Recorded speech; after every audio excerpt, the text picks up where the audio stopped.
Hey everyone, welcome to the Redmen TV. We are here over in Alicante. It is match day morning, Liverpool, Villarreal, and Paul Mitchell. That is Steve Hall.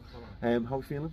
Excited, yes, excited. Glad that it's not absolutely lashing down here, because reports are that there's a lot of rain about further north. We're going to go later. Yeah, and we survived, apparently survived the thunderstorm on the way in, which is good. I mean, the aeroplane did literally go from, I think, about 100 metres in the air to -5 metres on the tarmac when it landed, which was nice of them. A little bit of wee came out, I'm not gonna lie. So yeah, obviously Liverpool playing Villarreal. We're gonna get a car shortly and drive up to in and around the ground, and we'll be doing some updates on socials and what have you, but want to have a little chat around the thing that's going on. So we know Liverpool's 25-man squad for the game tonight. No Roberto Firmino, so it is the the four goalkeepers, in fact: Alisson, Kelleher, Adrian, Harvey Davies, which is great to see. Young scouts are getting a trip away. There'll be a fair few of them. He's probably got his man bag packed. There's a lot of them. There were a lot of them on our plane. They've all got the comb over haircut and the Transalpino t-shirts. Lots of them, yeah. Lots of Nikes. Yeah. Van Dijk, Matip, Canate, Gomez, Trent, Robbo, Simicas is the defenders. That's good that he's back as well. Yeah, absolutely. Fabinho, Thiago, Henderson, Keita, Milner, Curtis Jones, Oxlade-Chamberlain and Elliott. And then up front, Salah, Mane, Jota, Diaz, Origi, Minamino. So yeah, basically the full squad to choose from without Bobby Firmino. And I said this on the build-up show, it's a bit of a shame because these are the kind of games I think where Firmino kind of comes alive. You know, big European ties, big atmospheres, and particularly again Villarreal. You know, one of his most famous moments is of course turning their fella inside out in the left wing position. But no, I'm feeling really weirdly, I don't know, subdued is kind of the word, I guess, on this one, because there's a level of expectation with this one, and we were joking, and then the more I think about it, the more panicky I get about it. So I'm gonna hand this over to you guys. I think, when was the last time we won an away semi-final in Europe? If you're watching, let us know the answer in the comments. I don't know that, I can research that, but I haven't. But yeah, going back to you Barca. mentioned it. Well, we go back last time Barcelona, we lose in the new camp, obviously significantly. We lost in Rome on the night. We drew in Villarreal. We drew in Villarreal. So Klopp certainly never won an away European semi-final, which doesn't bode especially well. But of course, we don't need to win because we've got the 2-goal advantage already. But I don't know. I guess I'm not bothered. I wasn't bothered in Rome. I never felt like we actually lost on the day. There was a nervy last couple of minutes. Oh, there was a nervy about the last 30 seconds after they scored the penalty. Yeah. And it's like, is this they're going impossible? to send one more ball up front. Can we deal with it? Yeah. But I feel fine about it. I just want it. All I want to see is that full-time whistle go, and I want to see all those lads pour over to the away end. Yeah. And I want to be able to have that moment, feel that moment, share that moment, because that's what we're sort of playing for. As we saw with the Inter Milan game earlier on in the season, it doesn't really matter, but it would be nice. Yeah, you want, again, it's, yeah, listen, ultimately if Liverpool lose 1-0, we're fine. That's the ultimate. We're in the Champions League semi-final, so you should just accept it and get there, because who knows what can happen. You know, it's like Peter Griffin when he says, you know, do you want the boat or do you want the box? And he goes, I'll have the box because it might have a boat in it. And then, so you'll take the 1-0 if you're getting beat, but that's what it is. But no, I think you're right in saying that. It'd be nice to just have a good performance as well. Lay down a couple of markers. What I would say is that I think he's going to go massively full strength. I don't think there's whatever he thinks his best team is, that's what he'll pick. I don't think there's any rest rotation looking ahead to Tottenham. None of that. Yeah. Jurgen's taking 0 chances here, as far as I'm aware. So it'd be interesting to see what he thinks that team is. Now I've got a sense we all think we know what it is, and it's Diaz, it's Mane, it's Salah, it's Thiago, it's Fabinho, it might be Naby Keita. Like we know what Jurgen thinks his best team is. The good thing about this is that I'm not nervous because I trust this manager and this team 100%. So I'll be excited and things. And if we get to the final, hopefully we do, and it's against Manchester City or Real Madrid, it'll be nerves in terms of excitement nerves, but it's not like there's no dread that they're not going to be fully prepared, they're not going to turn up, because they always do. Yeah, they're just an elite operation. Well, we saw this with Newcastle, didn't we? Is that could have been a real banana skin, and Liverpool were just so professional, and it felt tight. And I know a lot of people I spoke to, obviously Chris was very nervous. You were saying feeling the nerves toward the end of that game, and I spoke to a couple of people in the night about it who were like, oh god, you know, I really wasn't sure how to feel about that. I was at my son's birthday party, and one of the dads was like, I couldn't watch it. I had to flick over to something else, because my head had gone completely. And I never felt that at all. I just felt like Liverpool were in control. Although it's because the idea of 1-0, and that's the one thing Liverpool are going to fight against in this game, is don't let them score early.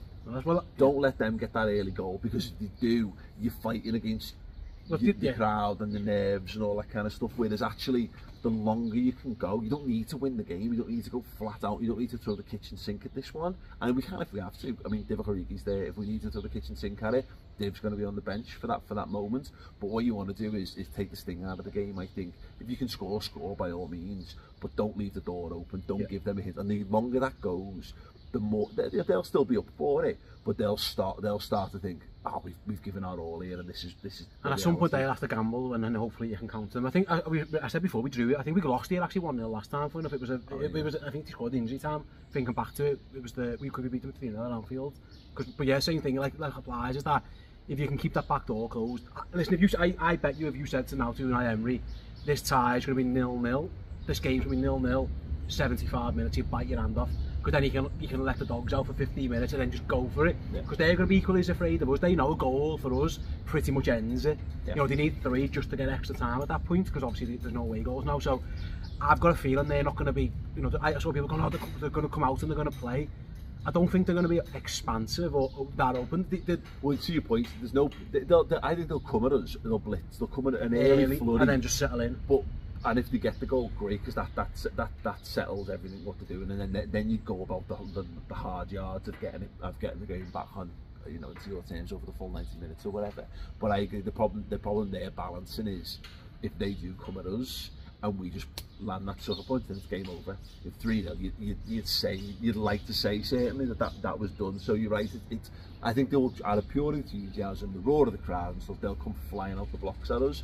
And that first 20 minutes, take it to 50, go to 10, 20, 25, get to half an hour, and then Liverpool are very good at wresting control back at football matches, because they want the ball, they want to be in possession, they want to beat you to death with disappointments and despair and chasing after things.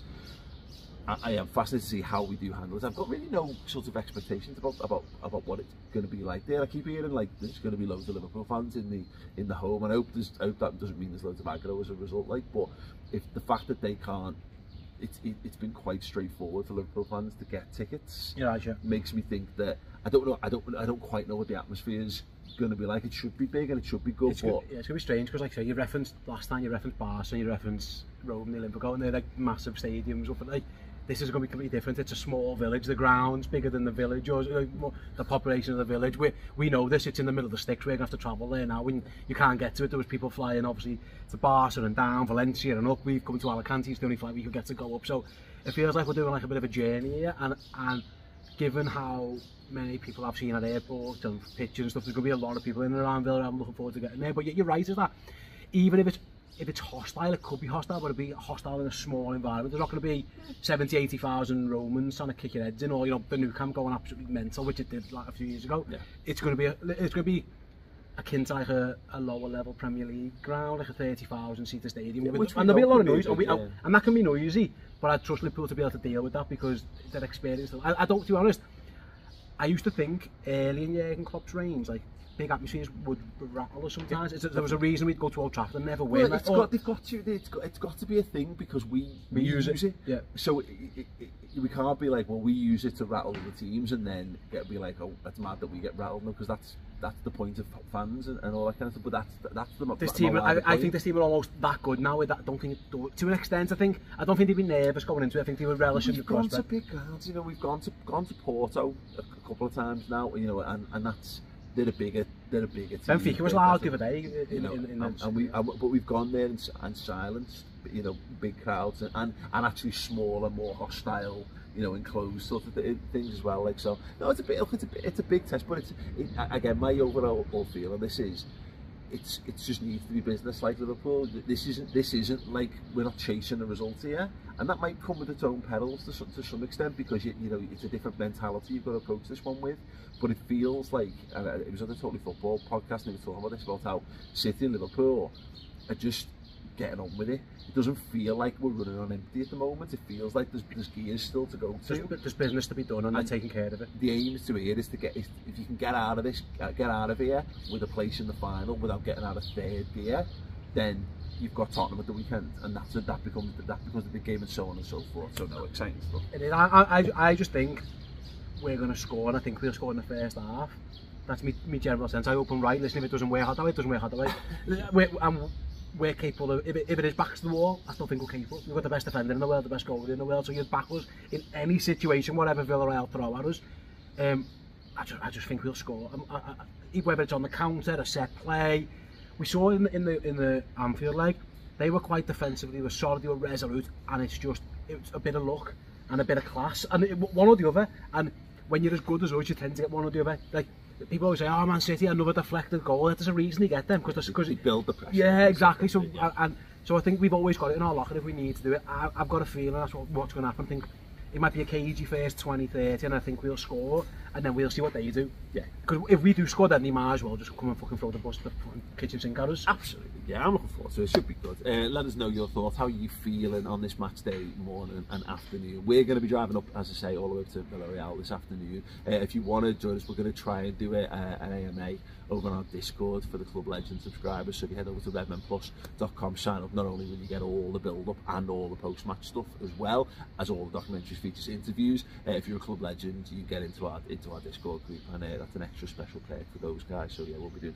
We'll try and do it in video form, but if not, we'll do it in text space. Have a bit of a laugh, because we've got 2.5 hours to kill while we drive up Spain, up the old España. So yeah, thank you so much. Yeah, wish me good luck driving on the wrong side of the road for the first time in about. I haven't done it since we drove to the Europa League final, so I'm sure it'll be absolutely fine. Anyway, that's us. As I say, do please consider joining Redmen Plus. It is massive. It does support everything that we do in and around Redmen TV. So yeah, and we hope to give you guys some amazing content in return. The Reds are absolutely fucking mustard at the moment. So yeah, never been a better time to join up with us. Anyway, all the best. Up the Reds.